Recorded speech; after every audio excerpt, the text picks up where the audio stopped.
Hey guys, welcome back to my channel. In this video, I'm gonna talk about the top 5 best Sony lenses. Starting at number 5. Sony FE 16 to 35mm f2. 8GM. If you're looking for the best wide-angle zoom lens available for Sony full-frame mirrorless cameras, look no further than the Sony 16 to 35mm f2. 8GM. I'll be uploading some sample photos I took in Tokyo soon, but in the meantime, have a read about this incredible lens. Owners of the Sony 16 to 35mm f4 Zeiss may not want to read any further, but let me just say this before digging deeper: the Zeiss version is smaller, lighter, cheaper, and can deliver outstanding results. GM stands for G Master, the premium Sony E-mount lenses, similar to Canon's L series. Check out the video below to see the features that put the GM lenses one step above all the others in the Sony lens catalog. I don't want to spend too long trying to compare these two excellent lenses, since neither is the right choice. Let's just say that if sharpness, clarity and low light performance ability to blur the background is most important to you, carry on reading.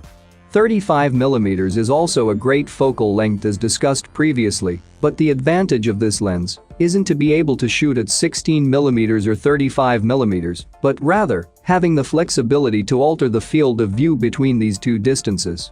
If you're looking for a wide-angle zoom lens with the best image quality and can justify the price tag, there simply isn't a better option than the Sony 16 to 35mm f2. 8. The f4 Zeiss version is an affordable and tempting alternative, but you'll be left wondering how much better your image could have looked. Image could have looked. Image could have looked. Image could have looked. For more information and latest price, check out the product links in description underneath the video. At number 4. Sony SE-L50 f14Z Planar T-FE. Still on the classic 35mm focal length, the Sony 35mm f1. 4 is my recommendation for Sony full-frame shooters. I was on the fence for a while whether to include the excellent Sony FE 35mm f2. 8 here instead, but realized that my love for that lens was mostly due to its size rather than its optical performance. If portability is your primary concern, the f2. 8 model is the best choice, but the lens I'm about to tell you about below is much better. Let's get the elephant in the room out of the way first. The 35mm f1. 4 is an expensive lens. Although cheaper than the Canon Nikon equivalents by about $300, I imagine that the majority of its owners are either professionals or amateurs who place a great value on stellar imaging performance. The fast 35mm prime lens is a staple of the wedding photography industry, partly for its ability to suck in more ambient light when light levels are low, and partly due to its gorgeous bokeh. I've owned numerous iterations of a 35mm lens over my years shooting DSLRs, and so the 35mm f1. 4 was a simple choice as the first lens to buy with my A7R III. On a full-frame camera, 35mm is incredibly versatile. Wedding photographer or not, 35mm allows you to fit enough in the frame to tell the story, whilst at the same time being equally suited to shoot a solo portrait, group shot, landscape image, or anything else for that matter. I could go on and on about this lens, but to cut a long story short, the 35mm f1. 4 has made me confident that my switch from Nikon to Sony for my wedding photography work has been a wise one. It's my money lens, a real workhorse that delivers great-looking images over and over and allows me to shoot in near darkness with no flash. Highly recommended.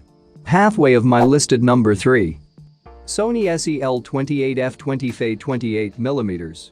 Along with the aforementioned 35mm, the Sony 28mm f2 was the second of 3 lenses I bought when I switched from Nikon to Sony this year. At only 200 grams and a truly pocketable size, I imagined this would be my everyday lens for non-professional use, or the lens I'd attach to my new A7 III when traveling. In actual fact, it turned out to be much more than that. 28mm is a somewhat unusual focal length, and it did admittedly take me a little time to get used to. I'm not a fan of shooting extensively with a 24mm, so was worried that 28mm would be touch too wide, but it's actually not too daunting. 28mm allows you to get up close to the action whilst still providing enough room in the frame to tell the story via the background or other foreground elements. The Sony 28mm f2 is also popular on Sony E-mount bodies, providing a 42mm field of view.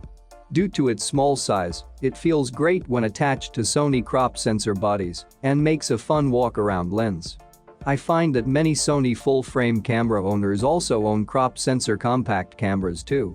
By investing in lightweight Sony FE lenses such as this 28mm, it's easy to use the same lens on the smaller crop sensor body and take advantage of the image quality inherent in FE. Coming in at number 2.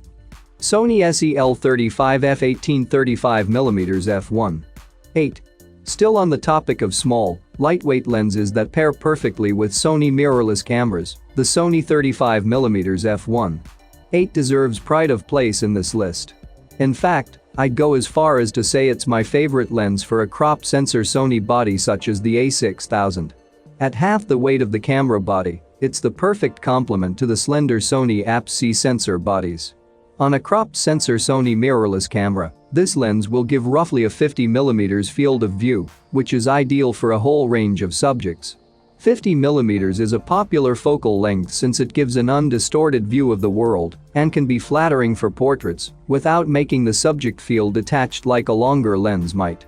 Although the Sony APS-C sensor does a good job in sucking in as much light as possible, due to the limitations of the smaller sensor size, images captured in low light at higher ISOs can become rather noisy. That's why having a fast lens with a large aperture like the 35mm f1. 8 is such a big help. The OS refers to optical steady shot, a feature that is rare on prime lenses. In combination with the fast f1. 8 aperture, this is another reason that the 35mm f1. 8 is so good. And number 1. Sony 55mm f1. 8 Sonnar. Let's start this review off with one of the sharpest lenses ever produced, all the way back in 2013. That's right, the 55mm f1. 8 is getting long in the tooth, announced to complement the first Sony A7 and A7R mirrorless cameras, the 55mm f1. 8 was the perfect match for these groundbreaking devices. Its size-weight went well with the smaller bodies, and the impeccable Carl Zeiss optics made the most of the A7R's 36MP sensor. If you're looking for the sharpest lens at a useful, flattering focal length, it's hard to beat the 55mm f1. 8. 55mm may sound unusual, but the difference between a 50mm and a 55mm field of view is minor and something you'll quickly get used to.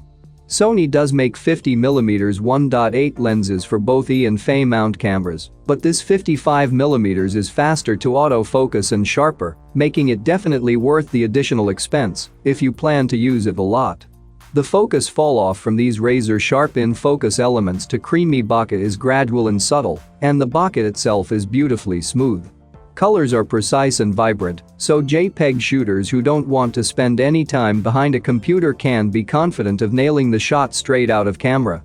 Color rendition is obviously also dependent on the camera used, but at least with the 55mm f1. 8 you'll know it's not the lens letting you down. All in all, the 55mm f1. 8 is a gem of a lens to have in your camera bag or indeed your jacket pocket due to its diminished size weight. I'm a firm believer that small mirrorless bodies should be matched with small, lightweight lenses, and this is. For more information and latest price, check out the product links in description underneath the video. Thank you for watching this video. Hope you found it helpful. Please remember to leave a like and subscribe to my channel. If you have any question, you can leave a comment below